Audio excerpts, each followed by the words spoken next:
அனைவருக்கும் வணக்கம். தருமபுரி மாவட்டம் பெண்ணாகரம் வட்டம் தமிழக பயிற்சி பள்ளி நெல்லாம்பட்டியிலிருந்து சண்முகம், சிலம்பம் மலர்கம்பம் பயிற்சியாளர். இந்த காணொலி எதுக்கு அப்படின்ற கேள்விக்கு ஒரு காணொலியை மேற்கோள் காட்ட விரும்புகிறோம். அந்த காணொலி உங்கள் பார்வைக்கு. மல்லக்கம் இது ஒரு ஆச்சரியமான ஸ்போர்ட். இது இந்தியாவோட ஒரிஜினல் ஜிம்னாஸ்டிக்ஸ். 200 வருஷத்துக்கு முன்னாடி மகாராஷ்டிரால சோல்ஜர்ஸ்க்கு மலர்கம்பம் இந்தியாவின் ஒரிஜினல் ஜிம்னாஸ்டிக்ஸ் 200 வருஷத்துக்கு முன்னாடி மகாராஷ்டிராவில் கண்டுபிடிக்கப்பட்ட கலைன்னு சொல்லிட்டு ஒரு பெண்மணி பேசுகிறாங்க. முதல் ஒரு விஷயத்தை தெளிவுபடுத்திடுறோம். முகலாய மன்னன் 2ஆம் பேஷ்வாவுடைய அவையில் இருந்தவர் தான் பாலபட்ட தாதா தியோதர். அவர் தான் இந்த மலர்கம்பு கலையை மீண்டும் உயிர்ப்பிச்சதாக சொல்லப்படுது. அவருடைய காலம்னு பார்த்தோம்னா 1780 1852 வரைக்கும், அதாவது 18-19ஆம் நூற்றாண்டை சார்ந்தவர். மலர்கம்பம் கலை தமிழுடைய பாரம்பரிய கலைகள் தான் அப்படின்றதுக்கான சான்றுகள் காஞ்சிபுரம் ஏகாம்பரேஸ்வரர் கோயிலையும் 7ஆம் நூற்றாண்டில் கட்டப்பட்ட பல்லவர் மன்னர்களால் கட்டப்பட்ட கோயில், அதே மாதிரி 11ஆம் நூற்றாண்டில் கட்டப்பட்ட கங்கை கொண்ட சோழபுரம், கும்பகோணம் ஐராவதீஸ்வரர் கோயில், இந்த கோயில்கள் எல்லாத்துலேயுமே இப்போ வரைக்கும் கல்வெட்டு சிற்பமாகவே நம்ம மலர்கம்பம் கலை இருக்குது. அதே மாதிரி காஞ்சியை ஆண்ட நரசிம்ம பல்லவனுக்கு இந்த மலர்கம்பம் கலையில் சிறந்து விளங்கியதுனால மாமல்லன் அப்படின்ற ஒரு பட்டமே இருக்குது.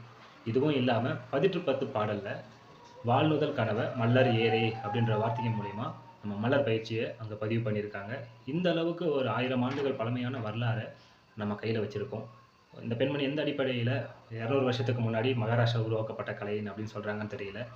நீங்கள் ஒரு காணொலியை போடுறீங்கன்னா அது ஆயிரக்கணக்கான மக்கள் பார்க்குறாங்க. ஸோ அப்படின்றப்போ எந்த ஒரு ஆய்வின் மூலமாக நீங்கள் ஒரு காணொலியை வெளியிடணும் அப்படின்றத கொஞ்சம் யோசிச்சு பண்ணுங்கள். நீங்கள் மலர்கம்பத்தோடைய சிறப்புகள் எல்லாமே மிக தெளிவாக சொல்லியிருக்கீங்க. உண்மையான விஷயம், பாராட்டக்கூடிய விஷயம்.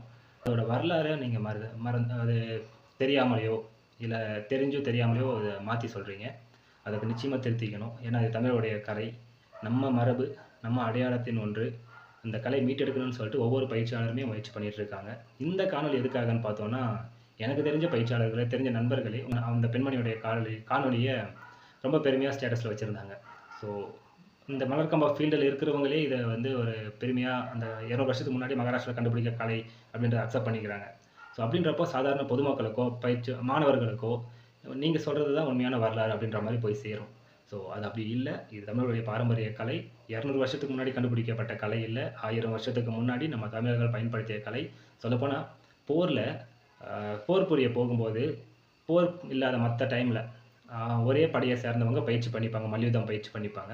அப்படி பண்ணுறப்போ அவங்களுக்குள்ளேயே அடிபடுறதுனால அதை தவிர்க்கணும் அப்படின்றதுக்காக ஆரம்ப காலத்தில் கல்லில் செஞ்சுட்டு இருந்தாங்க. கல்லில் மனித உருவில் தலை, கழுத்து, உடம்புன்னு சொல்லிட்டு செஞ்சு அதில் தன்னை பிடி போட்டு வலுப்படுத்திக்கிட்டு அதுக்கப்புறம் போர் புரிஞ்சாங்க. ஸோ இது ஒரிஜினல் ஜிம்னாஸ்டிக் கிடையாது. மற்போர் புரியும் மல்யுத்தமும் யோகா இது எல்லாமே கலந்தது தான் நம்ம மலர்கம்பம் கலை. தமிழர் கலையை கற்போம், தமிழர் மரபை மீட்போம். நன்றி.